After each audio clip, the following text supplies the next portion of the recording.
ప్రియులారా, ప్రభువైన యేసుక్రీస్తు నామమున మీకు శుభములు. TWT తెలుగు జీవజలం కార్యక్రమానికి మిమ్మును ప్రేమపూర్వకంగా ఆహ్వానిస్తున్నాము. రండి, పరిశుద్ధ దేవుని వాక్యాన్ని కలిసి నేర్చుకుందాం.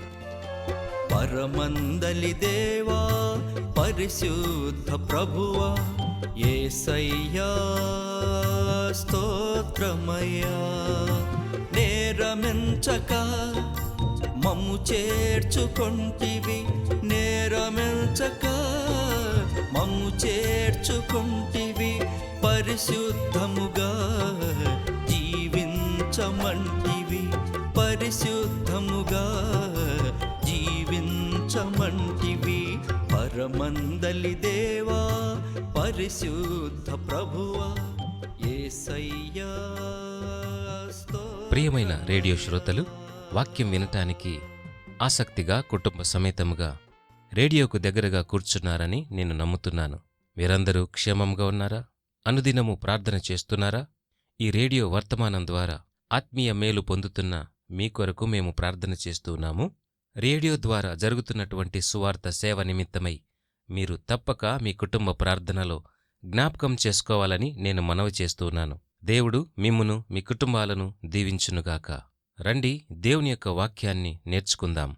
ఈ దినము మనం ధ్యానించబోయే అంశము వీప్ అనగా ఏడుపు, వేదన లేదా దుఃఖము. ప్రార్థన చేసుకుని దేవుని యొక్క సహాయాన్ని కోరుకుందాం. ప్రార్థన. జీవముగల తండ్రి, పరిశుద్ధుడా, మహాగణుడా, ఈ ప్రత్యేకమైన సమయాన్ని మీరు ప్రేమతో మాకిచ్చినందుకై మిమ్మును స్తుతిస్తున్నాము, ఆరాధిస్తున్నాము. పరిశుద్ధమైన లేఖనాలు ధ్యానించబోతుండగా ఆసక్తితో వచ్చిన ప్రతి వ్యక్తిగత జీవితాన్ని, కుటుంబ జీవితాన్ని జ్ఞాపకం చేసుకొనుమని, సహాయము చేయుమని, ఆత్మీయంగా ఎదగటానికి మీ కృపను విస్తరింపచేయుమని, మమ్మునందరినీ బలపరచుమని ప్రార్థన చేస్తూ ఉన్నాం. నిజదేవుణ్ణి తెలుసుకోగలిగిన భాగ్యాన్ని, ధన్యతను ఇచ్చినందుకై మిమ్మును స్తుతిస్తూ ఉన్నాను. గ్రహింపగల మనస్సాక్షిని దయచేయమని మీ ప్రియ కుమారుడైన యేసుక్రీస్తు నామమున ప్రార్థిస్తున్నాము పరలోకపు తండ్రి. ఆమెన్. ప్రియమైన సహోదరుడా, సహోదరి, ఈ ప్రపంచంలో ఉన్న మనమందరము ఒక కుటుంబంలా పరస్పరం కలిసి ఉండాలని దేవుడు కోరుకుంటున్నాడు. మనం ఆయనకు ప్రత్యేకమైన జనము. ఆయన తన పరిశుద్ధాత్మచేత మనలను సంధించడం ద్వారా మన జీవితాలు మార్చబడ్డాయి. మనలో ఒక ప్రత్యేకమైన పరివర్తన మనమే చూడగలుగుతూ ఉన్నాం. ఇటువంటి గొప్ప ధన్యత వలన మనము దేవుని ప్రజలుగా, అంటే పరిశుద్ధ క్రైస్తవ సంఘముగా సమకూర్చబడుతూ ఉన్నాం. ఇది ఎంత ధన్యత! దేవుని సంగమా, మనం ఒకరితో ఒకరము ఎలాగున మెలగాలి అని క్రొత్త నిబంధనలో ఒకరికొకరు అన్న పదాన్ని ఇంచుమించు 40 సార్లకు పైగా వాక్యాలు ఉన్నాయి. మీరు ఒకరినొకరు ప్రేమించిన విధానాన్ని చూసి లోకము మిమ్మల్ని నా శిష్యులుగా తెలుసుకుంటారు అని ప్రభువైన యేసుక్రీస్తు ఆనాడే చెప్పాడు. కాబట్టి మనకు ఒకరితో ఒకరికి సత్సంబంధము కలిగి ఉండడానికి కారణం దేవుని యొక్క ప్రేమ మాత్రమే. లోకంలో ఉన్నవారు ఈ విషయాన్ని అర్థం చేసుకోలేరు. వారికి ఎగతాళిగా అనేకమార్లు మనం కనపడుతూ ఉంటాం. కాని దేవుని దృష్టిలో ఆయనకు ఇష్టమైనటువంటి వారం మనమంతా. మనము ఒకరినొకరు క్షమించగలిగే, ప్రేమించగలిగే శక్తిని దేవుడు ఇస్తున్నాడు. దేవుని యొక్క గొప్ప అపారమైన ప్రేమ, సహాయము వలన మాత్రమే మన జీవితాల్లో అనేకమైన సమస్యలకు, శ్రమలకు ఒక గొప్ప జవాబును పొందుకోగలుగుతూ ఉన్నాం. అనుదినము ఆయన చేత మనము ఆత్మీయంగా బలపరచబడుతూ ఉన్నాం. ఇది గమనించాలి. కొంతమంది కుటుంబాలలో కూడా భార్యాభర్తల వచ్చినటువంటి విభేదాలను అధిగమించి దేవుని వాక్యము చేత, క్షమ అన్నటువంటి ఒక పదము చేత తిరిగి వారు ఆత్మీయ జీవితంలోనూ, కుటుంబ జీవితంలోనూ తిరిగి కలుసుకోగలుగుతున్నారు. దీనికి కారణం కేవలం దేవుని యొక్క ప్రేమ, క్షమాగుణం మాత్రమే. ఈ దినాన నీవు కూడా నీ కుటుంబ జీవితంలో ఒకరికొకరు ప్రార్థన చేసుకునేటువంటి అనుభవం, ఒకరికి ఒకరు సహాయం చేసేటువంటి గుణాన్ని సంపాదించుకోగలిగితే లేదా ఆచరించగలిగితే నీ కుటుంబ జీవితం దీవించబడుతుంది. దావీదులాగా నీ కుటుంబం కూడా దినదినానికి వర్ధిల్లుతూ ఉంటుంది. దేవుడు మనకు నూతన శక్తి, నూతన బలమును దయచేసే దేవుడు. మనుషులకు ఆయన తన దృక్పథంతో చూసే కన్నులను ఇస్తాడు. కొన్నిసార్లు మనం క్షమించలేని, భరించలేని స్థితిలో ఉన్నాకూడా ఆయన దయచేసిన ఆత్మచేత మనకు క్షమించే మనసు కలుగుతుంది. తిరిగి ఆ బంధము లేదా ఆ సంబంధము కట్టబడుతుంది. అంతేకాదు ఇతరుల యొక్క అవసరతలను కూడా మనము తగిన సహాయము చేసి వారికి దేవుని మనసును పంచగలుగుతాం. ఇదంతా కేవలం మనము దేవుని నుండి పొందినటువంటి ప్రేమను బట్టి మాత్రమే జరుగుతుంది. అంతేకాని మన సామర్థ్యము ఏమాత్రమూ కాదు. ఎప్పుడైతే దేవుని యొక్క సహోదర ప్రేమను కలిగి ఉంటావో నీవు ఖచ్చితముగా ఇతరుల కొరకు ప్రార్థన చేసే మనసు నీలో కలుగుతుంది. అప్పుడు నీవు కూడా వారి కొరకు విజ్ఞాపనకర్తవైపోతావు. మనము చేసే ప్రార్థనల ద్వారా దేవునితో మనం మాట్లాడగలుగుతున్నాము అన్న సత్యాన్ని గమనించాలి. ఇది ఒక గొప్ప భాగ్యము కాదా? దేవుని మీద మనము ప్రేమ కలిగి ఉన్నప్పుడు అనేక సమయాలను ప్రార్థించటానికి మనం ఏర్పాటు చేసుకుంటాము. మాటిమాటికి దేవుని యొక్క సన్నిధానానికి రావటానికి ఇష్టపడతాం కదా.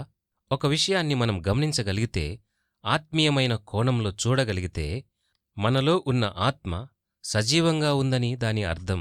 ప్రభువైన యేసుక్రీస్తు పైన ప్రేమ ఉన్నప్పుడు మనము తప్పక ప్రార్థన చేస్తాము. క్రైస్తవ సంఘములో మనము చేర్చబడినప్పుడు ఒకరికొకరము ప్రార్థన చేసుకుంటూ ఉండాలి. వారి కొరకు మనము విజ్ఞాపన చేయగలగాలి. ఈ ప్రపంచంలో నిరుత్సాహమే ఎక్కువగా కనపడుతూ ఉంటుంది. కొన్నిమార్లు మన మనస్సు దిగులు చేతనో, బాధ చేతనో, లేదా విభ్రాంతి చేతనో, భయము చేతనో కూడా అనేక మార్లు ఒంటరిగా బాధపడుతూ ఉంటాం. ప్రతిరోజు మనకు నిరాశ కలిగించే విషయాలను చూస్తూ, వాటిని అనేక మార్లు వింటూ, జ్ఞాపకం చేసుకుంటూ దుఃఖపడిపోతూ ఉంటాం. కాని దేవుడు మనలను ఒకరినొకరము ప్రోత్సహించాలి అని కోరుకుంటున్నాడు. బాధపడి ఏడవటం అనేది సహజమే.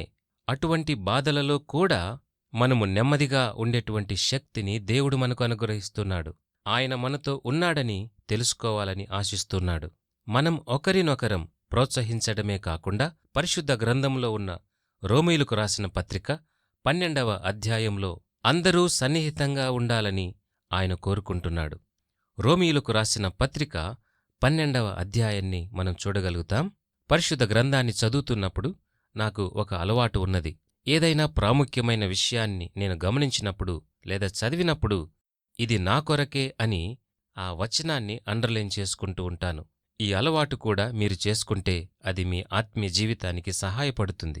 ఇక్కడ రోమీయులకు రాసిన పత్రిక 12వ అధ్యాయంలో నేను 7 వచనాలను ప్రాముఖ్యంగా గమనిస్తూ ఉన్నాను. మొదటి వచనాన్ని గమనించగలిగితే, మీ మనస్సు మారి నూతన మగుట వలన రూపాంతరము పొందుడి. ఇది ఎంత అద్భుతమైన వచనము! ఇహలోక ప్రభావము మనపై పడకుండా చూసుకోవాలి. లోకంతో కలిసిపోకుండా దేవుడు కోరుకుంటున్నట్లు లోకానికి వేరై మనం జీవించగలగాలి. ఆ తరువాత 5వ వచనాన్ని చూడండి. అనేకమైన మనము క్రీస్తులో ఒక్క శరీరముగా ఉన్నాము. ప్రియమైన శ్రోతలు గమనించారా? ఇక్కడ కూడా మనము అన్న పదాన్ని చూస్తూ ఉన్నాం. ఒక్క శరీరము అనే మాట చూస్తున్నాం. ఎఫెసీయులకు రాసిన పత్రికలో కూడా ఈ విషయాన్ని మనం గమనించగలం. యేసుక్రీస్తు రక్తం ద్వారా కడగబడిన మనమందరము కూడా ఒకే శరీరముగా ఉన్నాము. ఆ తరువాత 9వ వచనాన్ని గమనించండి. మీ ప్రేమ నిష్కపటమైనదై ఉండవలెను. చెడ్డదానిని అసహించుకొని మంచిదానిని హత్తుకొని ఉండవలెను. ఎంత మంచి సలహా కదా! మన దినాన్ని ప్రేమతో, ఒక మంచి ఆలోచనతో ప్రారంభించాలి. అంతేకాని అవసరమైనప్పుడు స్వార్థముతో ప్రేమగా నటించకూడదు. మన ఆత్మీయ జీవితంలో కపటము అన్న పదము కనపడకూడదు సుమా. గమనించండి, దేవుడు మన హృదయాన్ని చూసేటువంటి దేవుడు. మనలో కలిగేటువంటి ప్రతి ఆలోచనను ఆయన చూస్తూ ఉన్నాడు.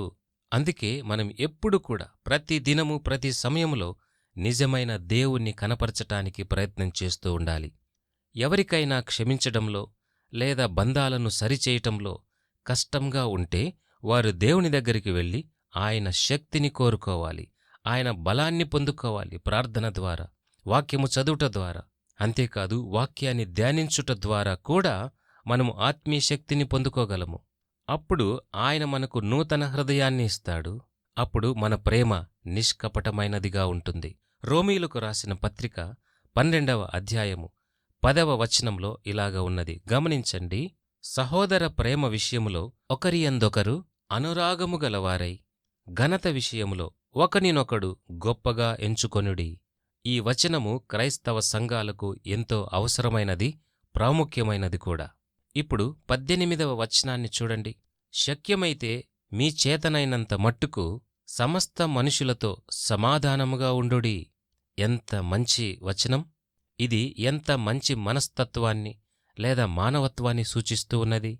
సాధ్యమైనప్పుడు అందరితో శాంతి, నెమ్మది, సమాధానము కలిగి ఉండాలి. తరువాత ఇదే అధ్యాయంలో 15వ వచనాన్ని చూడండి. సంతోషించువారితో సంతోషించుడి, ఏడ్చువారితో ఏడువుడి. ఎంత గొప్ప మాట ప్రభునందు ప్రియులారా! గమనిస్తున్నారా? దేవునికి కావలసినటువంటిది ఈ మనస్సే. ప్రతి ఒక్కరితో మనము సత్సంబంధము కలిగి ఉండాలని వాక్యము సెలవిస్తూ ఉన్నది. ఎవరైనా బాధగా ఉన్నట్లు కనిపిస్తే వారి యొద్దకు వెళ్ళి సహాయం చేసి వారిని ఓదార్చాలి. నీవు చేయగలిగినటువంటి సహాయం ఏదైనా ఉంది అని నీవు గ్రహించినట్లయితే తప్పించుకోకుండా తప్పకుండా సహాయం చేయాలి. మన జీవితంలో కూడా దేవుడు ఎన్నో అద్భుత సహాయాలు చేశాడు. ఆయన అన్ని అద్భుత కార్యాలు చేసినా కూడా వాటిని ఎప్పటికప్పుడు మనం మర్చిపోతూ ఉంటాము. నాకు స్తుతిగీతాలు పాడటం అంటే చాలా ఇష్టం. నేను ఒక సంగీతకారుణ్ణి. మా సంఘములో ఎప్పుడూ దేవుణ్ణి స్తుతిస్తూనే ఉంటారు. నేను ఎప్పుడూ దేవుని యొక్క సన్నిధిలో పాటలు పాడటం, ఆరాధించటం, పరిచర్య చేయటం నాకు చాలా ఇష్టము. తమ పరిస్థితి బాగలేనటువంటి వారు ఎవరైనా మందిరానికి వచ్చినట్లయితే సంఘమంతా కలిసి వారికి సహాయం చేయాలి, వారికి ప్రార్థన చేయాలి, వారిని వాక్యము చేత ఓదార్చాలి, ఆదరించగలగాలి. ఒకే కుటుంబముగా ఉన్నటువంటి క్రైస్తవ సంఘ మాధుర్యత ఇదే. ప్రియ స్నేహితుడా, సహోదరి, దేవుని సన్నిధిలో ఎల్లప్పుడూ కృతజ్ఞతా హృదయము, మనస్సు కలిగి ఉండాలి. మాటిమాటికి ఆయన నీ జీవితంలో చేసినటువంటి మేలులను తలపోసుకుంటూ ఉండాలి, జ్ఞాపకం చేసుకుంటూ ఉండాలి. అందుకే దావీదు ఈ అనుభవాన్ని కలిగి ఉన్నాడు. నా ప్రాణమా, యెహోవాను సన్నిధించుము, ఆయన చేసినటువంటి ప్రతి మేలును జ్ఞాపకం చేసుకొనమని తన మనస్సుతో దావీదు చెప్తున్నాడు. మనము కూడా ఇలాగా మన మనస్సుకు ఈ స్తుతించటము, ఆయనను ఆరాధించటము, ఆయన చేసిన మేలులను జ్ఞాపకము చేయాలి. మన మనస్సుకు, మనస్సాక్షికి దేవుని స్తుతించటం అలవాటు చేయాలి. ఈ విధమైనటువంటి స్తుతి ఆరాధన మనలను ఆత్మీయంగా బలపరుస్తుంది. దేవుడు సృష్టించిన ఈ సృష్టిలో మానవులు మాత్రమే ఆయనను స్తుతించగలిగేది. ఆయన ప్రజలంతా ఒకచోట కూడుకొని ఆయన నామాన్ని మహిమపరుస్తూ ప్రభువైన యేసుక్రీస్తును మరియు పరిశుద్ధాత్మను స్తుతిస్తూ ఉన్నప్పుడు ఆయన చాలా ఆనందిస్తాడు. ఆయన మంచివాడు, కనికర సంపన్నుడు. చాలామంది చిన్నప్పుడు పాడుకున్నటువంటి స్తుతిగీతాలు గుర్తుకొస్తూ ఉంటాయి. వాటిని తరచుగా మళ్లీ మళ్లీ పాడుకోగలగాలి. ఆ పాత పాటలలో ఆత్మీయ అర్థం ఉన్నది, సజీవ సాక్ష్యాలు కూడా ఉన్నాయి. దేవుడు మనలను మరియొక దినం బ్రతకమని అనుమతించిన ప్రతి దినం కూడా ఆయనను స్తుతిగీతాలతో పాడుతూ ఆయనను మహిమపరచగలగాలి. ఆయన పరిశుద్ధ నామాన్ని ఘనపరచాలి. మనము ఒకరినొకరము ప్రేమించాలి. ఒకరి కోసం మరి ఒకరు ప్రార్థన చేస్తూ ఉండాలి. ఒకరినొకరు ప్రోత్సహిస్తూ ఉండాలి. పరిశుద్ధ గ్రంథము ఒక విషయాన్ని మనకు మళ్లీ గుర్తు చేస్తూ ఉన్నది. సంతోషించేవారితో సంతోషించుడి, ఏడ్చేవారితో ఏడువుడి. ఇలాగు చేసి మన ఆత్మీయ స్థితిని కనపరుచుకోవాలి. దేవుడిచ్చిన మంచి మనసును వెల్లడిపరుచుకోవాలి. ఇలాంటి గొప్ప మనసు కలిగి ఉండాలని నీవు ఇష్టపడుతున్నావా? అయితే ఒక చిన్న ప్రార్థన చేసుకో. దేవుడు నీకు తప్పకుండా సహాయం చేస్తాడు. ఆత్మీయ శక్తిని అనుగ్రహిస్తాడు.